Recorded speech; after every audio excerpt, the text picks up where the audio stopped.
সবাই কেমন আছেন? আশা করি প্রত্যেকে ভালো আছেন। এই মুহূর্তের সবথেকে বড় খবর, এবার যুবসাথী প্রকল্পের আবেদন শুরু হচ্ছে। যুবসাথী প্রকল্পের ১,৫০০ টাকা করে আগামী এপ্রিল মাসের ১ তারিখ থেকে আপনাদের ব্যাংকের অ্যাকাউন্টে ঢুকবে। মাধ্যমিক পাস হলেই কিন্তু আপনি যুবসাথী প্রকল্পে প্রতি মাসে মাসে ১,৫০০ টাকা করে আপনি নিতে পারবেন। আজকের ভিডিওর মাধ্যমে সম্পূর্ণ বিষয় জানাবো, প্রথম থেকে শেষ পর্যন্ত দেখতে থাকুন। দেখতে পাচ্ছেন ইতিমধ্যেই কিন্তু জানানো হয়েছে, মাননীয় মুখ্যমন্ত্রী মমতা বন্দ্যোপাধ্যায় তিনি জানিয়েছেন এবং পরিষ্কারভাবে বলে দিয়েছেন কারা কারা আবেদন করতে পারবেন সেই বিষয়েও। ১ এপ্রিল থেকে চালু হবে যুবসাথী। নবান্ন থেকে ঘোষণা করলেন মুখ্যমন্ত্রী। দেখুন, নবান্ন থেকে কিন্তু ঘোষণা করে দিয়েছেন। আজ মঙ্গলবার যুবসাথী নিয়ে বড় পরিকল্পনার কথা জানিয়ে দিলেন মুখ্যমন্ত্রী মমতা বন্দ্যোপাধ্যায়। এবারের রাজ্য বাজেটে এই নয়া প্রকল্প ঘোষণা করা হয়েছিল, সেটাই কেমন করে বেকার যুবক যুবতীরা পাবেন তা নিয়ে একটা রূপরেখা তৈরি করে দিলেন মুখ্যমন্ত্রী। দুয়ারা সরকারের ধাঁচে এই প্রকল্প বাস্তবায়িত করা হবে। দেখুন, দুয়ারা সরকারের মতোই কিন্তু আগস্ট মাসের 15ই আগস্ট যেটা বলা হয়েছিল সেটা এই মাস থেকে শুরু হচ্ছে। এই প্রকল্প নিয়ে আগে বলা হয়েছিল 15ই আগস্ট থেকে চালু করা হবে, তবে সেটা আরও আগে থেকে চালু করা হবে বলে আজ জানিয়ে দিলেন মুখ্যমন্ত্রী। এদিকে যুবসাথী প্রকল্পে বেকার যুবক যুবতীরা মাসে ১৫০০ টাকা করে পাবে। তবে বয়স ২১ থেকে ৪০ বছর পর্যন্ত যুবক যুবতীরা এই প্রকল্প পাবেন। টানা ৫ বছর এই প্রকল্প পাবেন বেকার যুবক যুবতীরা।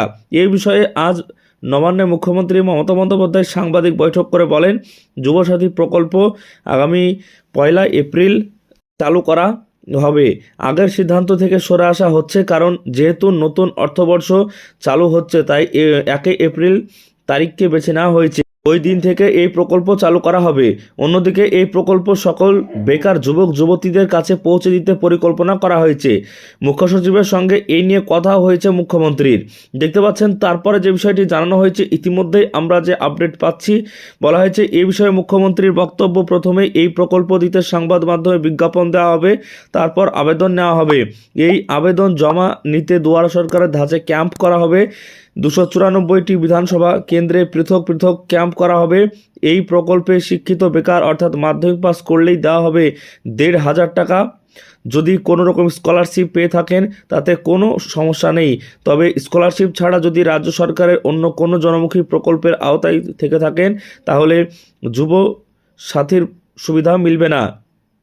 এছাড়া এই প্রকল্প পেতে অনলাইনে আবেদন করা যাবে না, কারণ সময় কম বলেও জানিয়ে দেন মুখ্যমন্ত্রী মমতা বন্দ্যোপাধ্যায় কথায়, যেহেতু সময় কম তাই অনলাইনে আবেদনপত্র জমা নেওয়া হবে না। পাঠাবে রিভিউ করতে সময় লাগবে। তারপরে দেখুন বলা হয়েছে যে রিভিউ করার পরে এই টাকাটা দেওয়া হবে, এমনটাই তো। রিভিউ করতে সময় লাগবে, ফলে বঞ্চিত হয়ে পড়তে পারেন। আমরা তা চাই না।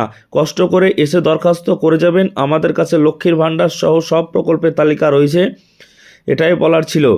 যারা আবেদন জমা করবেন তারা রসিদ পাবেন। আবেদন জমা করবেন, তারপর আপনার রসিদও কিন্তু একটা পাবেন। তো আবেদন ডিজিটাইজও করা হবে। প্রত্যেক শিবিরে 3টি বিভাগ থাকবে। যুবসাথীদের সুবিধা দেওয়ার জন্য যুব এবং ক্রিয়া বিভাগ থাকবে। ভূমিহীন ক্ষেত মজুরদের জন্য বছরে 2 বার ২,০০০ টাকা করে দেওয়া হবে। তাদের জন্য কৃষি বিভাগ থাকবে।